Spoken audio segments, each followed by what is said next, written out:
Welcome to the Only Healthcare podcast and our new segment on the fundamentals of the healthcare system and other hot topics about healthcare in the United States.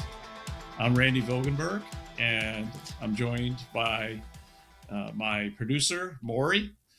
And Hello. We're going to be talking today about, I think, something that everybody would be interested in. So, Maury, start us off. Yeah, so I've been hearing this. I've been seeing commercials about it. I want to know, what are GLP-1s? What is the deal with this thing? So GLP-1s are one of several different agents. GLP-1 itself stands for glucagon-like peptide 1 receptor agonist. Say that 10 times. Let's see if you can I'm do more that. confused now than I am. Right. So GLP-1, glucagon-like peptide 1.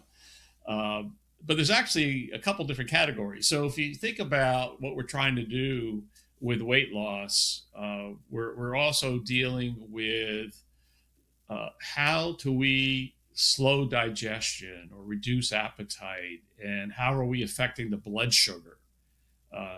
Is all kind of wrapped up into this. And some things will turn it on, some things will turn off, etc. And so think about, we're turning on and off switches when we start using these different drugs.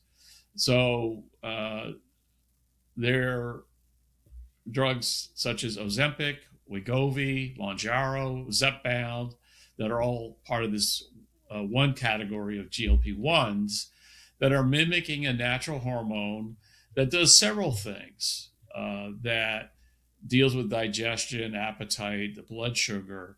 And so it started out very popular for helping diabetics. So it was used in type 2 diabetes. And then, because of the weight loss component that's associated with that, for those that were obese. And then it became more of a general weight loss opportunity of, we have a pill that could help us lose some weight. And it just kind of took off like a wildfire, as I think everybody in the audience knows. But it really ties back to some of the basics around how our body functions. And in this particular case, the GI system. Interesting. So I heard that they're somewhat involved in, I believe it's called metabolic syndrome. How does it relate to that? What is it? How does it work at treating that? So the metabolic syndrome has been known for 30, 40, some would argue even 50 years. It's kind of a triad of conditions that make up this metabolic syndrome, which comes from metabolism, which is a fundamental part of how we as humans operate and are able to live. Part of it is cardiovascular. Part of it is kidney. And the other part is dealing with the GI system kind of in general. So how do you get them into a more homeostasis condition or a balanced condition? And again, looking at diabetes as an example where this kind of started, is noticing that if you have good balance in the kidney and what you were trying to control with your blood sugar, you notice better heart performance, and you also notice some weight loss. So you had a better BMI, which is the basal metabolic index.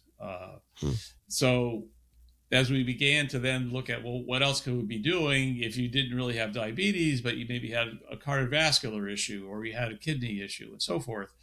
That's what kind of led to this. Let's really look at this metabolic syndrome. And weight became the area that had all things in common. So if you were eating, today we're very big into nutrition, eating healthy. We kind of got away from that. We're getting back to it again. All things go in a full circle. So if you were eating well, you really weren't, and exercising, the other thing. So eating well, exercising are two key things. And when we were not sitting around as much as we are today, particularly watching the computer screens, you were working out, you were playing out in the yard, you were exercising indirectly, either causing a weight loss or maintaining a good weight that you already had. It also helped your cardiovascular system because you were also exercising. And it also therefore had an effect on how you were managing your diabetes. So today we were kind of skipping through and we're doing the GLP-1s. We're also doing another mouthful, which is the SGLT2 inhibitors. That's the other category. And they, we talked about turning switches on and off. What the SGLT2 does is block glucose reabsorption in the kidney. So it's another way to manage sugar and sodium, which is another issue with diabetes. But it wasn't as good as the GLP-1s. And that's why GLP-1s became more dominant as a go-to, and because they also were able to demonstrate weight loss.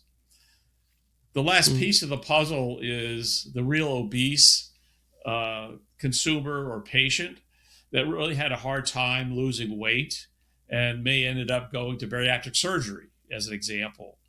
And there were guidelines that were put into place about 25, 30 years ago. They were modified about 15 years ago. But basically, they were really for what was called the morbid obese, which could be somebody who's 400, 500 pounds and really has problems with their heart, with their kidneys. Obviously, their weight is way out of balance. And so having a surgical procedure that would kind of force the physical aspect of the GI tract and therefore minimize the intake of calories and so forth, that's how they would lose weight. Well, today, what we're finding, particularly with the GLP-1s, more so than with the SGLT2s, is that you can get close to the surgical procedure success in terms of the percent of weight loss that could be achieved. And so that's the big thing. And was kind of like a second trajectory of increasing the interest in what do we do with GLP-1s. So it's a alternative to surgery that's close to as effective, if not equal to. Correct.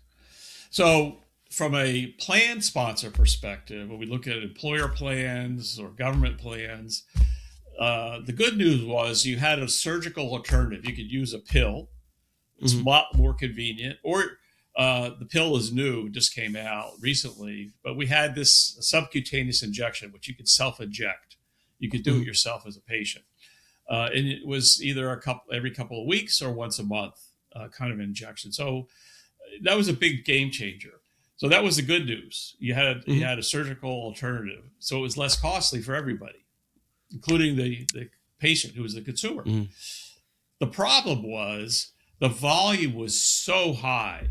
The number of claims that were being submitted for these products blew up all these health plans because they never anticipated the amount of the use that was going to happen. And so a lot of plans stopped covering, or they never covered these products. And so many in the audience may have either run into that problem or their health plan changed what was being covered, how it was being covered. And it may have required a diagnosis. You couldn't just use it for convenient weight loss. If I need to get a six pack, I can't just get some GLP-1s now. Correct. That's not considered a health benefit reason to be using these products. Probably more of a health risk. Well, there are side effects. That's a great question because there are a lot of side effects with this product. It's not just about I could use a little bit of weight. I could have problems. It will affect not only in a positive way, but sometimes in a negative way with these side effects in the GI tract. You can have nausea, vomiting, diarrhea. You could have severe appetite loss. So the appetite loss that you get which could be a good thing short term. If you don't recover the appetite, then you're not eating. That's a bad thing. And so you may be underweight, and you could have other problems that come. You could have skin sagging. That's becoming a thing on social media. People with skin sagging after that's not good. This.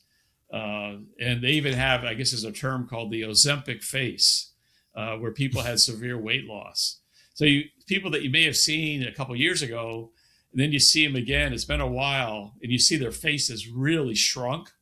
And so these GLP-1 products, they're not just shrinking your stomach, they're shrinking everything. A lot of your body fat everywhere. Interesting. So it's not just a miracle weight loss drug. There's still a cost.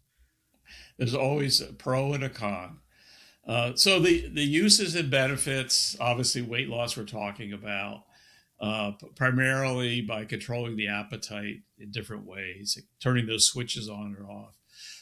It's certainly being used in diabetes as well. It's a medical rationale. And a couple of the products have FDA approval for cardiovascular use to improve your cardiovascular health, because it reduces the risk of a heart attack or stroke in some of the individuals who are at risk for that. So there's a couple of medical benefits, and then there's this huge weight loss thing that's been going on the last couple of years. Wow. Okay, so that's quite interesting. I'm a little curious about, like, with diabetes, with type 1, is that the drug that they use that's like in the pod? Like, I've seen those pods that people have on their arm.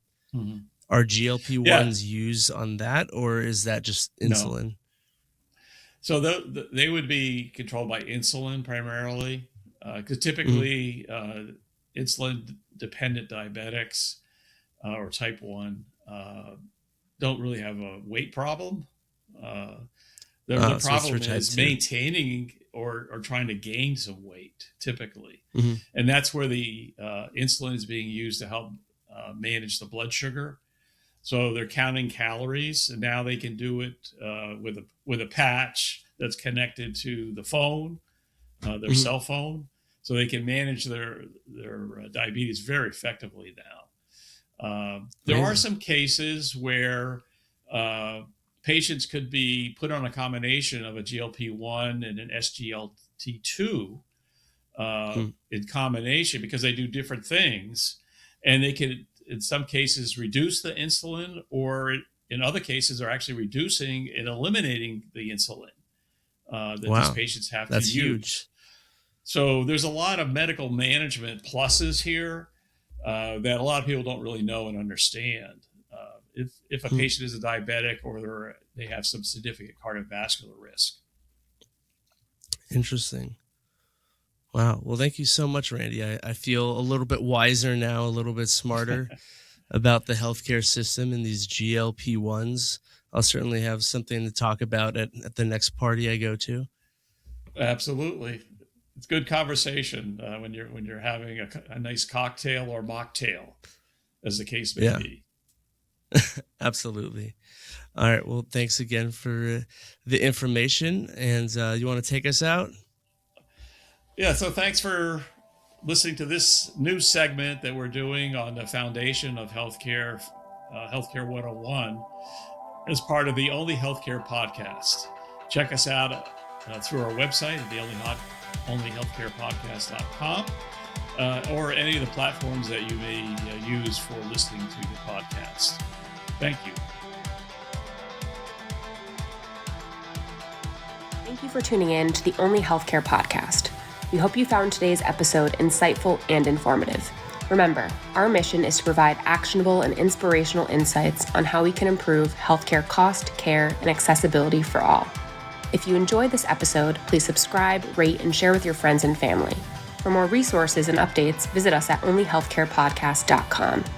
We'd love to hear from you. Let us know what topics you'd like us to discuss in future episodes. Until next time, stay informed, and together, let's navigate the journey to better healthcare.